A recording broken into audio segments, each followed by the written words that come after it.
So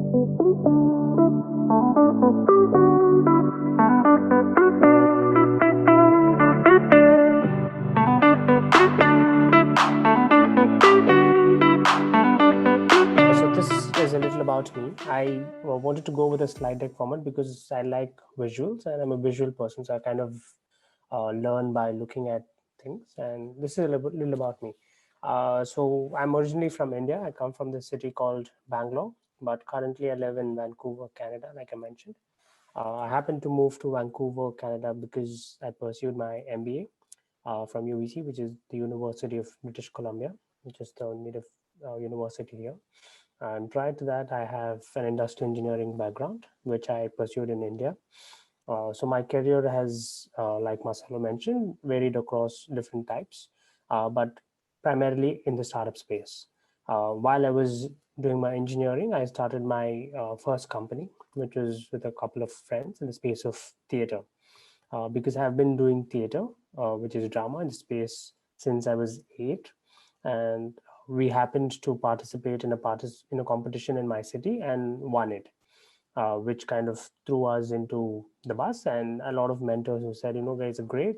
There are a lot of positive reactions from the audience.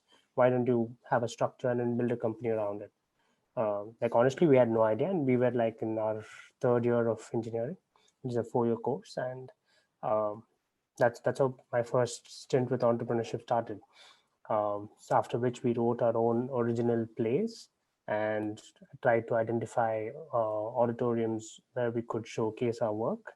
So it was all learning by doing, which was super exciting. And we ended up doing about 20 plus shows with about 4 original plays, and also created new events where we brought in a lot more talent from the city who were interested in theater. Typically, it was a space where just people who have always been doing it were continuing to do, and we kind of brought a new angle and a new perspective to how stories could be told. So which was my stint with entrepreneurship, after which I co-founded another startup, which is I joined as a founding member of another company called Art Flute, because my first company kind of ended because we were all young people, 4 different young people wanting different things in life, and we had to kind of shut it down because we realized that we needed a lot more revenue coming in, and the structures had to be changed. So we took a consensus and said, okay, I think it's time. That's when I moved on to the next company. It's called Artflow. It's an e-commerce for fine contemporary art, where I led the operations team and even kind of planned out an eventual lean automated kind of startup which would take care on its own. So that was the premise on which we co-founded this company, and did that for about 5 years and leveraged most of my learnings from my engineering. So this is something which is very particular about, where I'm able to leverage all my learnings from my education and transfer it into work. Yeah, so that was a piece with my second startup, but happy to answer more questions as we keep going through the presentation. And the third bit of who I am is a creative facilitator, because there is this side of me which is theatrical, which is very facilitative in nature. I always try to correlate and identify multifunctional skill set in what I do, and realized that because I was conducting workshops for theater while I was doing my first company, I found that that the same concept of the theater workshop can be applied across business, entrepreneurship, and many other facets. Which is when I came up and met with 2 different nonprofits who were working on developing entrepreneurship as a skill set for young people, and it almost seemed like a natural fit, and it was supremely exciting because I went to low income societies in southern India and basically taught these young people, or rather kind of facilitated what entrepreneurship is, yeah, from my angle, because I've experienced it and how it feels, and helping them channelize their thoughts and saying it's okay, and it's not something which is too intimidating. You can solve a local problem in your own community and create micro businesses. So that was my stint as a creative facilitator, where I ended up training about 275 people in India and Canada, which I continued once I came here. So today's talk, I want to speak about four different pieces of wisdom which I've acquired over my life, which I think might be valuable for a young person who's currently entering the world, either in education or work or whatever you kind of dream of. So I'm just going to quickly dive in. Yeah. So I think the first step is to find yourself. Like what Simon also mentioned in his talk about, this is the most important piece, right? I totally believe that each person in this world is special. They have something unique which you need to discover and rediscover. And as a child, I was always very impacted and influenced by quotes which I read. So you will be seeing four different quotes which have shaped me and given me a new structure to the way I think and the way I make decisions. I completely believe that we are who we think and who we can become. If you think we can become that, you eventually become that. And as a child, one of the most important quotes that influenced me was be the change you wish to see in the world. So, this as a child, I kept getting a lot of influences from Mohandas Karamchand Gandhi, who's an Indian. I'm sure a few of you have heard of him. He used ahimsa and non-violence in kind of regaining independence for India. So, as part of my growing up, Gandhi was a huge influence, and this phrase to date questions me as to how and what do I actually want, and how can I take that and change it as part of my work and see that in society. So I think the first step is to find yourself, make sure you understand yourself, or get the help of people around you to say, what are you really good at? What maybe what are some kind of skill sets you might need, which will help you in the future, right? And stick to yourself, and I'm sure you know best, because whatever your gut or your instinct says is mostly true, is what I think at this point in time in my life, right? So the first thing is to find yourself. um, Next up, what comes is your community, your society, your environment around you, which is very, very critical, right? I came across this other phrase by Jim Brown, which said, "You are the average of the five people you spend most time with."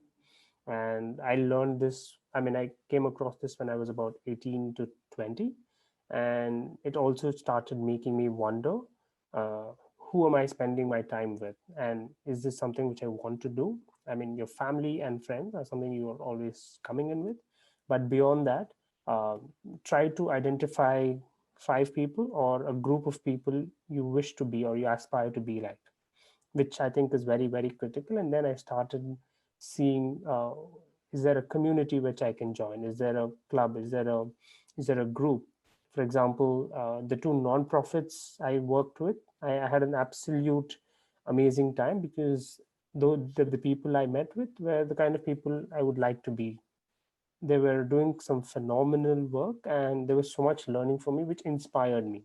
So I would say look out for these groups of people, or even just a person, and there's something to learn from every other person from you. So just have that open mind and have try to have a conversation and learn from their experiences. I think it teaches the best things about life. So that's about your community. And I think a key life skill which I have learned as I keep going is, all things which you want to do take a lot of time, right? And grit is another life skill which I learned as I kept coming, I think around my 20s, when I realized that everything takes time. Whatever you plan for might not happen so in the real world, and you need to keep at it. Do persist, because that's what you want. There might be a lot of obstacles, there might be a lot of challenges that come your way, but if you really want it, you need to be at it. And it's not sometimes based on you. There are so many other things based on, there might be other challenges which you don't foresee, but it's a learning. Don't see it as a failure, but it's more about the process which takes you there. And patience is extremely important. I know there are sometimes where we feel like, you could have done better, you've hit a roadblock, but if you kind of hit that space, I would say take a step back and just let it be. during running my startups, we've kind of identified roadblocks almost every corner. We were bootstrapped for at least 2.5 years, where we had to identify new ways of paying all of us, the overall team, and still serving customers in the best possible way, and identifying customers who could come in and change the way we work, right? So keep innovating. There is always a next best alternative. Keep looking out for them. That can happen only when you're being patient and have some kind of grit. So it takes time. So hang in there, and I'm sure you will get to where you want. And this is about the future, because you are the future of the world, and you're at this age where you have to start thinking about how much value you can add to yourself, the people around you, and the world at large. But when you want to understand how you can contribute best, you need to understand where the world is going, right? And this is something which I'm very, very passionate about, in terms of how the future of work, how the future of health, how the future of relationships, etc., look like.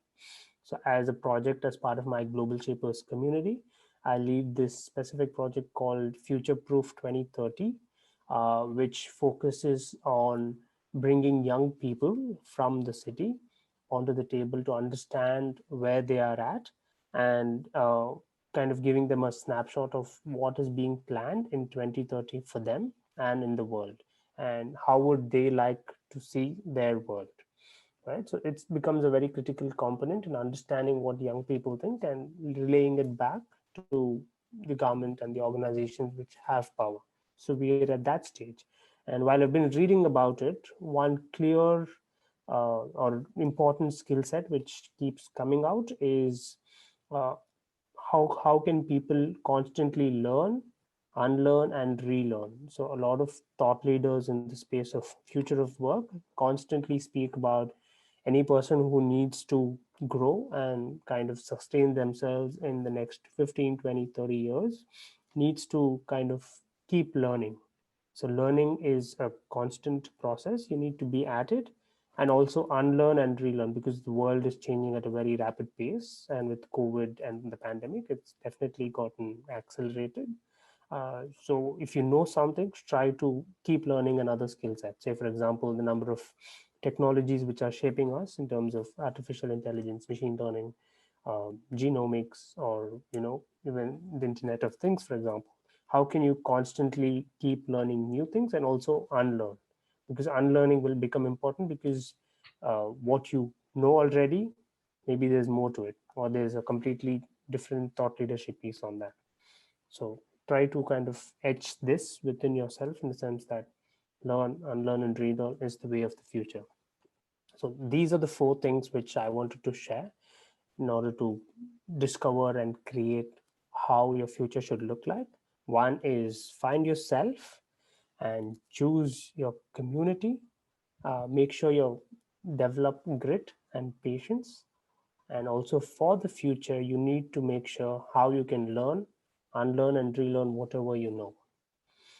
With all of this, I wanted to give one tool which I've used across my facilitation in order to make you understand how you can take all of this and apply it to your dreams, right?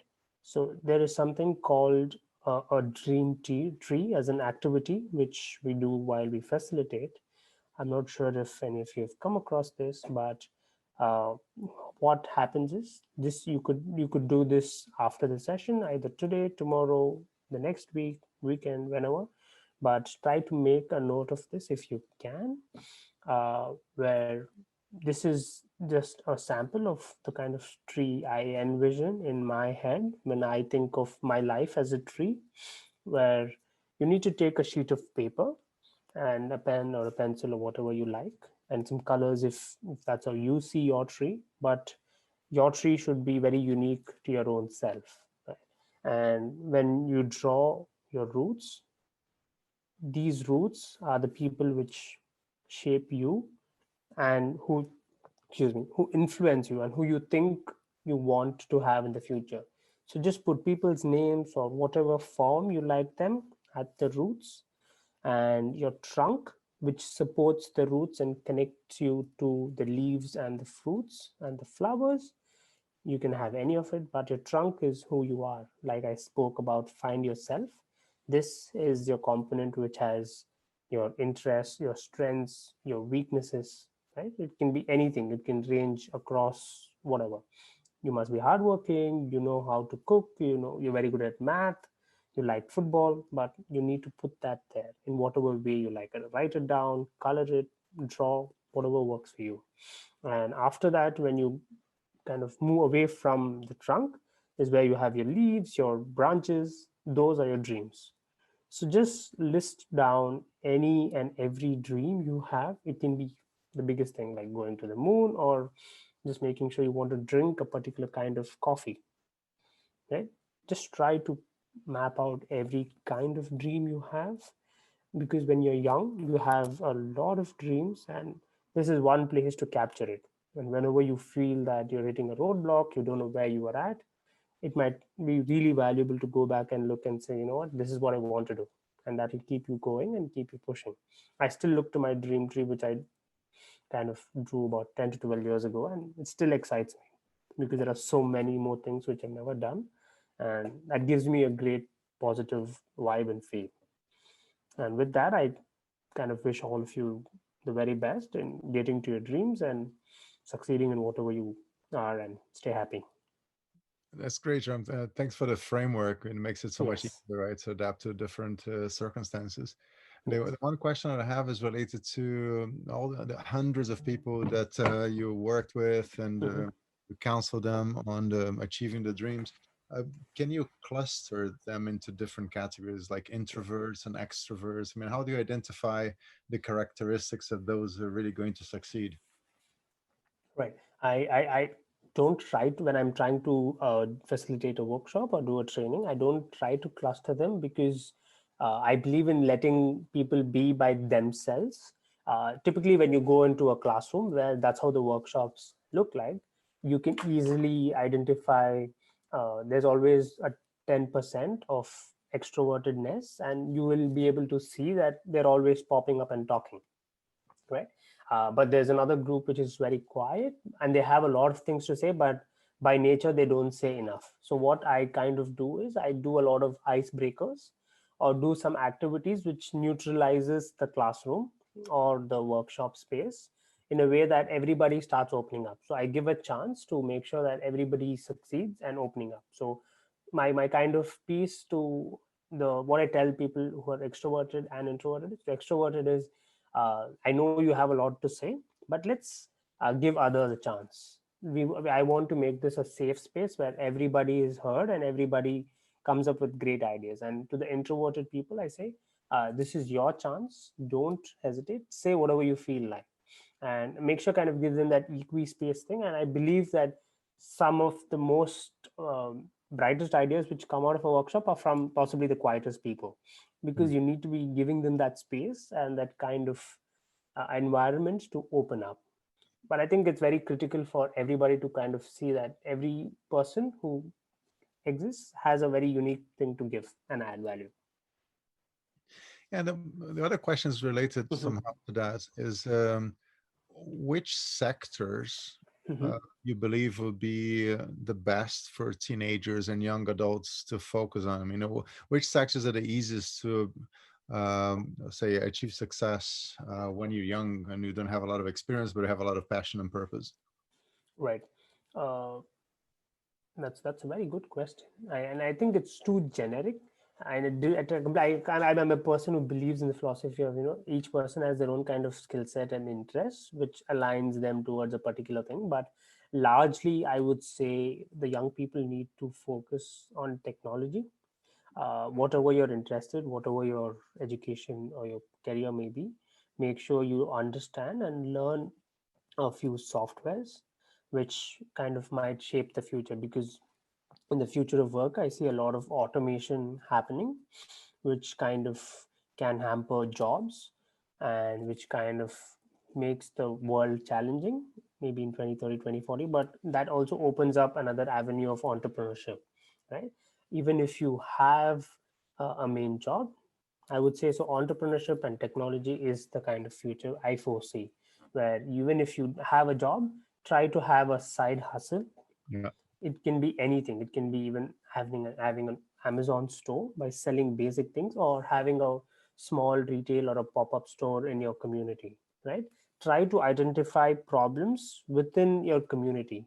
Talk to people, talk to your family, talk to people. Random people always give you the kind of best answers. See what kind of challenges they're facing in their lives, and how you can come up with a solution to tackle that, right? So entrepreneurship and technology, I would say, are the big sectors which people need to focus on, which will change their lives. Yeah, I mean, some people could be unrealistic and say they want to get into the rocket science business, right? That takes a Musk to do. Yes.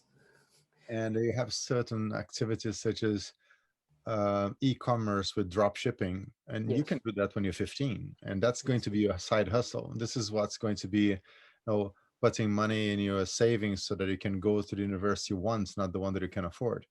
Yes. And yeah, these are the things that we should try to get the teenagers with that kind of profile. They shouldn't be forcing the ones who are not commercially minded at all. In a culture like India, is actually really easy, right? Because that's the Yes. example they see. If you go to a place like, just to have a country like Finland, you have lots of tech entrepreneurs, but you don't have lots of tradespeople. That's just not part of their culture as much as it is part of the Indian culture. Yep. But I think it's important to kind of filter the activities like the old lemonade stand, right? So you remember from the Yes. cartoons, and you can sell the Yes. lemons and you can make a little bit of money. And these activities, they are not taught at school. They tend to be very simple, so that a teenager will see someone else doing it and go like, "Well, give it a go," and then they give it a little bit of money to buy the lemons. But there are many other activities that are slightly more complex that they'll be perfectly capable of doing if they have the right level of support. And that's Absolutely. one thing that I like to maybe summarize and categorize and say, okay, these are revenue generating activities that teenagers can focus on with mom or dad signing the contracts and, opening the bank account. So they will have full supervision from the parents, but so that allows them to have a level of independence that will be very hard to achieve otherwise. Absolutely true. So I would think the best form of revenue generation would be e-commerce stores, like you did mention, drop shipping. Yeah. So kind of learn how to set up a shop on Shopify or Amazon, and there's another website called Spocket, which helps drop shipping, and finding some local community work, even if it doesn't pay you, will help you in the future, because you'll be meeting people who are actually doing significant things, and potential of getting an internship or a job at that space, right? So e-commerce, I think, is a great place to generate revenue, and working for small local firms and saying, you know what, this is the skill set I have. I'm great at talking to people. I'm great at selling. How can I help? Right? Because a lot of these small companies actually need capacity in doing a lot of cold calling, or doing some database work and putting together research, which is very basic by searching on Google. That's another part-time offer which you can definitely hit up, like what Simon mentioned, that he's always looking out for young people in any kind of capacity which they'll be able to help. So I think stay curious and keep looking out for opportunities. uh, I would say start an e-commerce store and just sell one basic thing. Business is all about solving customers' problems. If you're solving a person's problems, they will pay you for it. If you're making their lives easier, they will pay for it. Make sure you find within your own circle, and as you keep growing, whatever university you'd like and whatever career you want, look at it, but start small. Once you've learned the snippets of a business, it will always help you in the future. You can always pitch that to whichever dream company you want to work for, saying, I started this small side hustle and Yeah. this is what I learned about business. Because eventually a business is what is going to hire you. If you need a job, a business will hire you. But if you, what value are you going to add to that business becomes most critical. And all people who are hiring love it when you've done something on your own, because you've gone through that process of making customers happy and also identifying solutions to problems, which is the core of what we all do. No, for sure. We had strategy consultant speaking yesterday. Mm-hmm. He had a list of 6 points to keep in mind that Mm-hmm. I repeat here, so that maybe you can use that for your own work. Sure. It starts with, what job is this person or group of people trying to get done? Mm-hmm. Try to understand the problem from their perspective. Right. Can I help them get it done in a shorter time? Mm-hmm. Can I help them save money and resources? Can I help them make more money and create more? Can I help them achieve this goal in a more predictable manner? This is a really interesting one because Mm. you learn to focus on that. And the last one is like, can I help them look and feel better, which is a prestige and Right. having the medals and the social recognition. This is a very short and sweet and really good list for realizing that the world is full of problems, and if you identify them, you're always going to have something to do that people are willing to pay for. Absolutely. I totally agree with the person who's given that framework. And yeah, keep looking out for problems. And whoever is your customer, you don't know who your customer is. Just go out and try to sell your product or solution, Yeah. solve problems, you'll be there. Yeah. And if you have any other questions, you can always feel free to hit me up on my email ID or probably reach out to Marcelo and he'll be able to connect me. Yeah, you're gonna have lots of teenagers trying to sell you lemonade. I wish them the very best. And it's not the last thing you'll do. Maybe Well, a lemonade store is what you can go to, possibly becoming the largest uh, juice franchisee in the world or something. well, my first job was in an orange juice factory, right? So I kind of know Yes, the business. yes. Not that I sold lemonade when I was a teenager, but I definitely worked in a very large factory squeezing oranges and getting juice to the other side of the planet. Wow, that's amazing. Yeah, I'm sure that experience has taught you a lot, which has kind of shaped the person you are. Yeah, I mean, I haven't had a cold ever since, no, without the vitamin D that I had back then. Hey, Jonathan, thank you so much for joining me. Now we already have Absolutely. a next speaker here, so Perfect. stay healthy and all the best. Take care, you too. Thank you so much for the opportunity, and I wish all the best to all the participants.